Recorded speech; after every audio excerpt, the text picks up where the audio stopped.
Hi to all our Southern Cross soloist friends out there. Because we can't perform for you at the moment, we are starting up some digital projects, and the first of these is Southern Cross Soloists Backstage. For this, I'm going to be chatting with each of the musicians of Southern Cross Soloists, as well as some of our guest artists. So we're kicking it off today with a chat with our clarinet player, Ashley Smith. Hi, Ashley. Great to see you over there in Perth. How are things going over there? Well, despite the virus, things are actually pretty good. It's been a bit of a strange time for the university that I work at, because we've been teaching online, and of course there hasn't been any concerts happening. But I've actually sort of just buckled down and just got a heap of practice done, which has kind of been awesome. I haven't practiced this much since I was a student, so I'm absolutely loving sort of relearning the instrument, which is a really nice thing to do. That's fantastic. Yeah. And anything you're working on in particular? Any repertoire?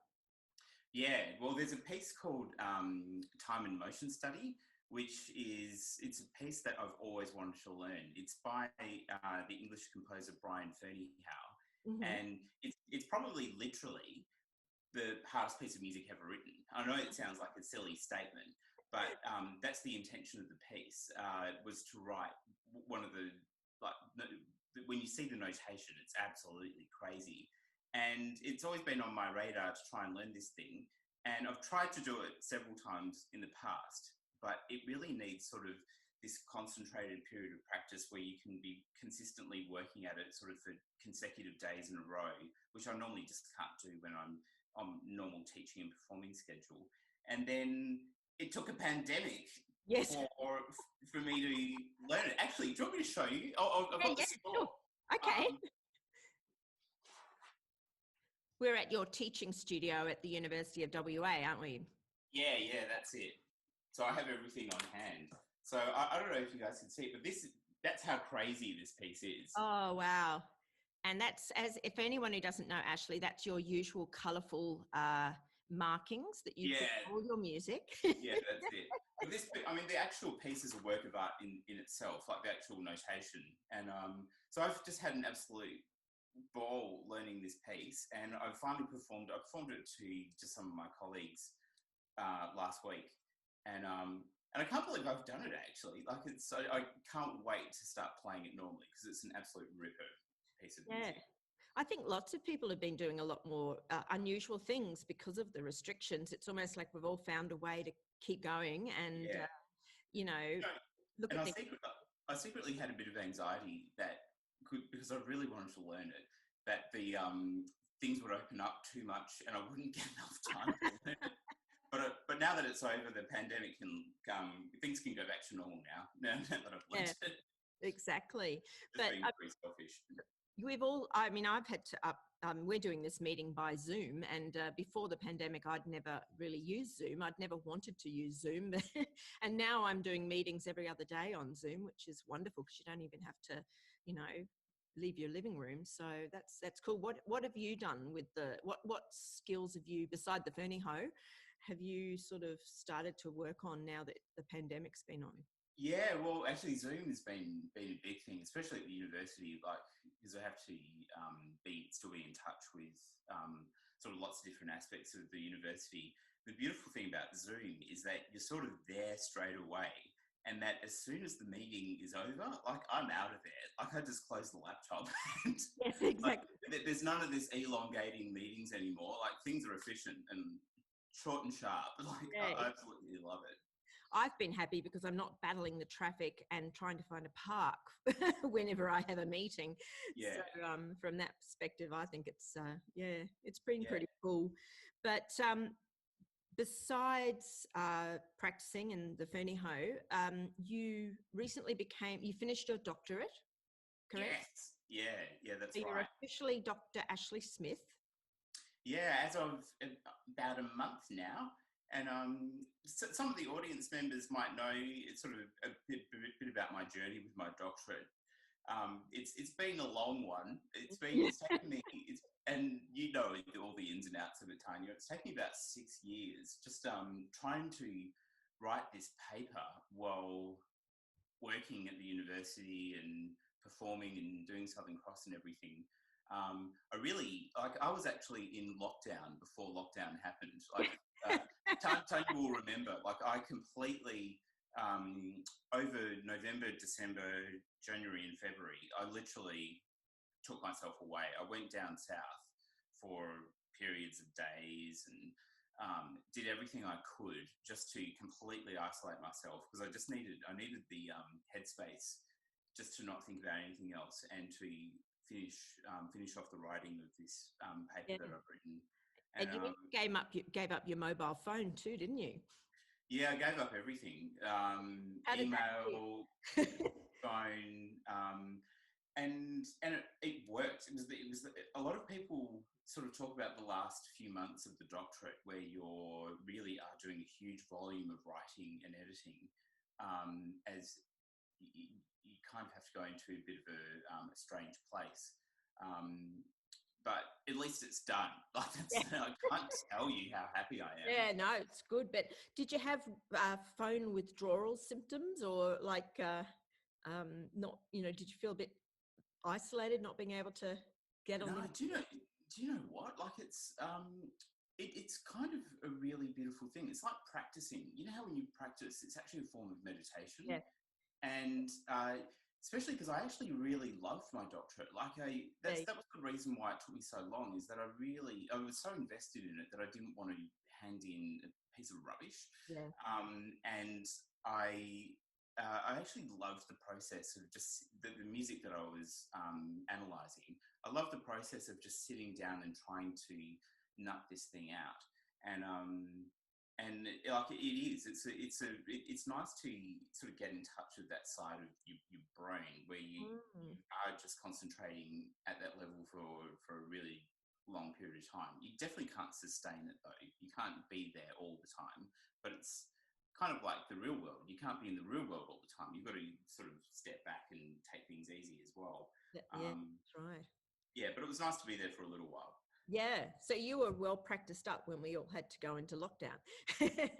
Well, the moment, so I handed in my thesis, and then literally, I remember that it was the first week of semester at UWA was starting, and I was thinking, I don't know, I've just been working literally 12 hours a day non-stop for the last few months. I just don't know how I'm going to get through this semester.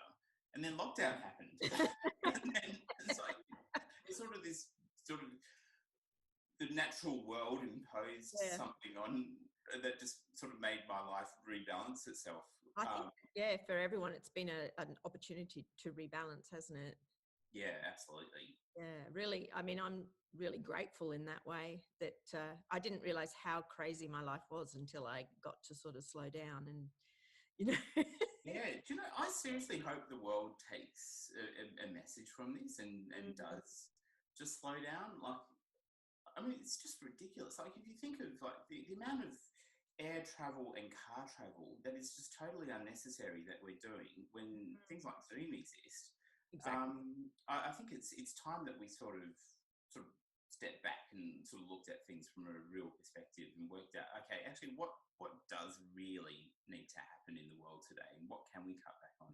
Yeah, absolutely. I mean, my husband was always having to fly off to meetings, and now he's doing all those meetings, whether it be Sydney, Melbourne, or in America, he can do it by Zoom. And you just think, well, why did he have to go do all that flying, just to have a face-to-face? So hopefully we'll be able to take a bit of that. Absolutely. But I saw on Facebook you were doing a little bit of, what do you call it? Bit of combination music and one of your passions, multitasking on a fitness bike. Do you want to tell us about that? Well, actually, one of my big passions is CrossFit, and so I really love doing anything to do with fitness. Is a real passion of mine, and that was one thing I was really worried about. Is when we went into lockdown. Is obviously one of the first things to close, apart from the concert halls, was the gyms. Mm.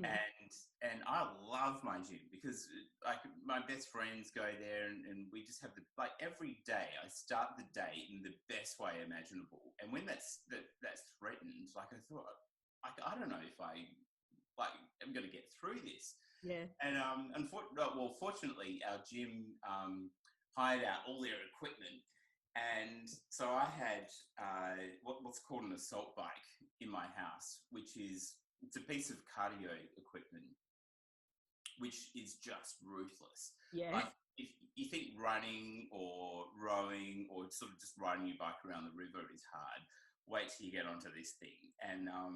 And so I actually was using it to test my clarinet endurance. So when you play the clarinet, you build up, and oboe even much more.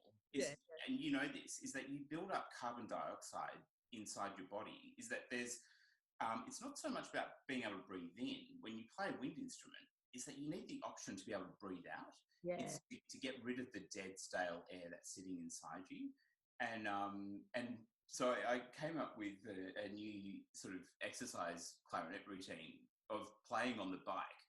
And because the build-up of carbon dioxide inside you is just staggering. And so, and that's what fitness is. Fitness is learning how to be able to get your body back to achieve homeostasis, to get your body back to a normal breathing system as quick as possible. Yeah. And that's what that taught me. So my fitness just went through the roof. And I feel like on the clarinet, I can kind of breath-wise do anything since doing that training. It was a little silly though. So you did legs on the assault bike, and legs on the assault bike, and fingers and breath on the clarinet.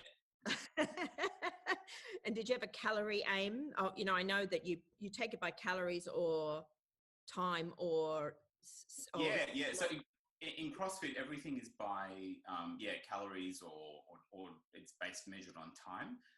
But this I measured in terms of sort of the structure of the piece. So it would be like the exposition of the Mozart concerto to get through that, or to get through like a variation in the Traviata Fantasia. Wow. I don't know, just a way of mixing things up a little bit. That's an amazing hack. I'm going to have to get an assault bike so that I can start that in my practice. Oh yeah, I mean, I wouldn't want to have an assault bike in my house all the time. It'll probably just not get used. It's the sort of machine that's fun to have as a novelty value for a few weeks. But beyond that, how about do you think we should get one in the conservatoriums and put the students on it? Oh yeah, definitely. They'll never come back. They'll stay at home forever. Sorry, Dr. Smith, I'm sick. Well, I've been every time I've got the opportunity to mention it, I keep saying we need a swimming pool in the UWA Conservatorium of Music. Like literally, like if you want to make a musician a good musician, just throw them in the pool and make them swim. If I could design a university course, there would be a unit in swimming for wind musicians. Well, I'd love to see that. Maybe we should do that while we're still in lockdown, and then see if the government will pay. That's it. yeah, absolutely. Now, talking of you've got such a vast sort of interest in everything in life, but you were always also just recently on Hard Quiz on the ABC. Tell us about that. Yeah, that's right. That was actually before lockdown started that it was recorded. But it was put to air about 5 or 6 weeks ago. Yeah. Now. But I didn't get the big brass mug. No. It was a tough thing, and you got there. Someone was stealing all your questions all the time. His expert subject was snakes, and he actually looks like a snake. It's amazing. Well, since you're a bit of a game show veteran now, I thought we might ask you a few fun questions for the audiences. All right, cool. Right? Yeah, give it a go. Well, if you weren't in the professional music business, and that means anything in music, what career do you think you would have chosen? Well, music is sort of, I mean, I've been doing it since I was a little kid, so I always knew I wanted to be a musician. But apart from fitness, I'd love to be a fitness instructor, and I'd love to sort of embed that into what I do as a teacher, as a music teacher. But my real big passion is design. Like, I love designing things. I've been renovating my apartment for the last few years, and it's a little crazy. It's probably not. I probably don't have everyone's taste, but I really do love just choosing things and making things and trying to put things together. And I love looking at sort of how other people are creative in a visual way. That's why I'm a very visual musician, actually. Like, even my music is very visual. And, so I think I'd probably go down that path. Yeah, definitely. Well, I was thinking you'd probably do interior decorating because I haven't seen your new place except in photos, but it looks amazing. You should. Why don't you, on this video, you could include some photos. Yeah, I'll have to get some from Facebook and we'll put them on, and we can show people your amazing decorating skills. That would be. And on Friday, I'm demolishing one of my bathrooms and a laundry. So I've got a whole bathroom and laundry to come just in the next couple of weeks. It's really exciting. And are you doing it yourself? Are you tiling it and everything? I'm doing bits and pieces myself. I've got someone coming in and doing all the stuff that involves things having to be in a straight line and things like that. 90-degree angles isn't my forte. No. You need an oboe player with our reed making. Everything has to be straight and in lines. But that comes to me. Do you have any secret talents or skills? I suppose you've already said decorating. Do you have any other secret talents? Oh, well, it's still music related, and I think some of the Southern Cross audience might find this a bit of a surprise, and it even surprises me. Is that I teach a class in pop music, and over the last few years, I've really had to get to know pop music inside out. And I'd say it's probably my general knowledge on pop music and songwriting and things like that. I've really, really come to adore sort of what happens on the other side of our industry. I've really come to adore what they do and really appreciate it. Yeah. The level of artistry is just as good as what's happening on the classical side.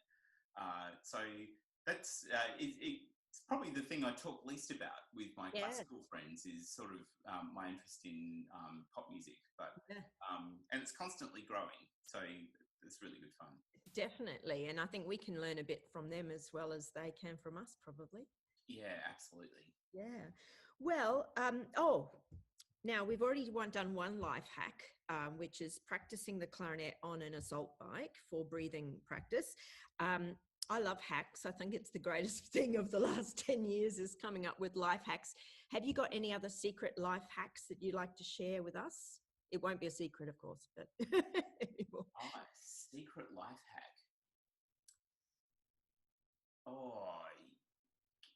I'm going to say something that's just really, really obvious. Like, if you've got to start the day in the best way possible, I reckon. And for me, if I'm not training first thing in the day, is that, it's really awesome just to go for a really good walk. Like, it's amazing what that does for your body and for your brain as well. And the great thing about walking is that virtually almost anyone can do it. So it doesn't matter at what point you are in your life, is that the value of walking is actually enormous. Yeah. And for me, like, even though I do quite a lot of training with my CrossFit things, is that my body actually, because of the weights that I'm lifting and things like that, the muscles can get pretty sore. And my new life hack has been going for a 3.5 kilometer walk at least every other day. And what that does, it just stretches the muscles out and you're getting oxygen into you and it feels awesome. Yeah. So everyone thinks you've got to run to have like good health and good fitness. Whereas I think for me, my new thing is just walking, listening to a podcast and going for a walk. Yeah. Clears the head. What it does for the muscles in terms of getting oxygen into your muscles and also just in terms of sort of resetting the body is amazing. I mean, I know it's not like walking isn't really a life hack, but there you go. That's my life hack. Yeah. Actually, that's my one secret talent. Is it? Handstand walking. Yes, actually, that's right. It is. Well, but I have to show some handstand walking. We'll put some in so people can see that. You haven't been doing so much this year, actually. You've been too busy. I've been doing it secretly behind closed doors. Oh, okay. Yeah. Actually, the thing is, handstand walking is not that hard, but doing a handstand without moving, that's hard. That's what I've been practicing lately. Oh, okay. It's just doing a stationary handstand, but it's getting there. Yeah. Well, we're going to program that in 2021. Ashley doing a handstand on a assault bike, playing the clarinet. Playing clarinet. Okay, so lastly, I thought we'll do a bit of a hypothetical, and it's your pretty stock standard one, but maybe we can come up with some interesting answers. If we were to create a really fantastic, the ultimate dinner party invitation list, who would you want to have on it and why? First on the list would have to be Beethoven. I think he is just such an extraordinary character. I went to Beethoven's house in Vienna, and it's just hard to believe. Like when someone is such a genius and that just produced like something that is just so extraordinary, it's hard to believe that he was actually a person. Yeah. So he would have to be there. The other person that would have to be there as well, and this is probably a cliche that every musician's going to say this, is Mozart. I think he must have just been such a fun person to be around. The love of the party for sure. Yeah, totally. And because his music is just so exuberant, like, and I'd want to know I want to know the person. In fact, I think it probably would all be composers at the dinner parties, because I'd want to know them as people.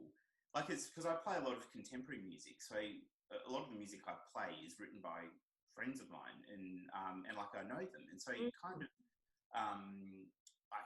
that tells me, the friendship I have with these people tells me sort of how to play their music, and I'd love to be able to experience that with Brahms and Beethoven and Mozart. That would be extraordinary. Schumann, I mean, he was nuts, but to get some insight into what was happening in his life, and that's why his music sits so close to your chest when you play it. It's because this man was really on edge, and you can feel it inside the music. Yeah. So I'd probably have a dinner party of just composers. Unfortunately, a whole bunch of dead white men. Yeah. I need some female company to change that.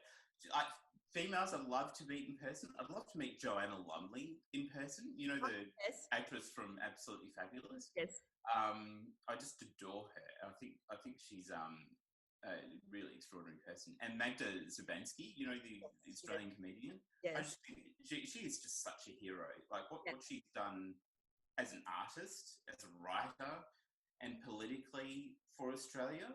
And I just find that her really inspiring. The ad she just did with Kim Kardashian was just so funny. Did you see that?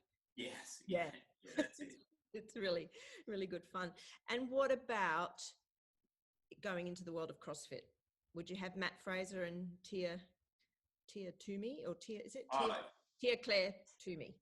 Oh yeah, definitely. I'd be interested to see what their secrets are. That's for sure. I mean, that's the thing with CrossFit, is that it's like music. Is that you've got these goals that are forever unattainable. You're constantly working towards something that you know you never really are going to be able to achieve. Like it's music is an unending, lifelong commitment in terms of what you're aiming for, and that's why I love CrossFit so much. Is that there are so many skills that you have to learn. Is that it's impossible to be an all-rounder at everything. In a way, you've almost got to specialize, and then there's just some people who are just like a million times better at it than you are, and it's just like, well, how do they do that? How do they do that? Yeah, because that's why I'd have them at dinner, was to ask them that. How do you do that? Oh yeah, like I mean, I don't do CrossFit, but I love watching there's all sorts of documentaries about it, and these people are so inspiring, particularly when everyone is so competitive, and yet someone like Matt Frazer and Tia come out on top year after year, despite everyone in the world trying to giving it a go. Yeah, no, it's really amazing. But I mean, it also comes down to that music is not just a sort of an artistic and intellectual thing. It's so much of a physical sport, isn't it? Oh, it is. And do you know, that's the thing that I'm constantly trying to communicate to my students, and especially younger musicians, is they don't realise how physical music is. You really do, especially the instruments that we play today, really require like your body to be in like a really good cardiovascular shape in order to really fuel the instrument properly and to avoid injury as well. And that's one of my number one things is that I'm teaching, is that you actually do expel a lot of energy playing an instrument. It's not just sort of a walk in the park. You have to train this thing, and you've got to train your body to be able to deal with being in certain positions and being able to control the breath in a really in a way that's really engaging your fitness. Yeah. So that's my take on music. And I love seeing musicians that are really physical. So someone like Cecilia Bartoli, if you see her taking a breath, like that is phenomenal. Like if you want to see someone who knows how to breathe in, it's her. Pavarotti, like probably he wasn't in the best shape, but he certainly knew how to take in a good breath. Like given what he had, he managed it pretty well. But plus string playing and pianists as well, is that that's the beautiful thing about music, is that it's not just a recording. It really is. You're watching the artists sort of have this physical play with their instrument, and that's really awesome. It's really something like what I really, really love to watch. Yeah, no, definitely. And something we'll all miss about not playing live at the moment is the opportunity to do that for the audiences as well. Yeah, absolutely. But look, we're hoping very much that we'll be back on stage in October at QPAC, and hopefully we might pop to Bangalore and a few other places in regional Queensland. But I'm sure I'll talk to you many times before then, Ashley. So bye for now. Absolutely. But thank you so much. Thanks for talking, and I can't wait to be back at QPAC. And actually, genuinely, like I really do miss. I just miss the audience. Like I can't wait just to play to like people that come to our concerts, because that's why you're a musician. I don't play. I'm not a musician to play to a camera or just to practice in my office. Like it means the world to us to have that audience play to you. Yeah, no, so we're really hanging out for that. And also it's our 25th birthday. So hopefully we'll be on stage in October and we'll have a big party as well. Definitely. Yeah. Great. Well, thank you so much, Ashley. And I hope I see you soon. Nice to talk. Great. Bye. See you later on.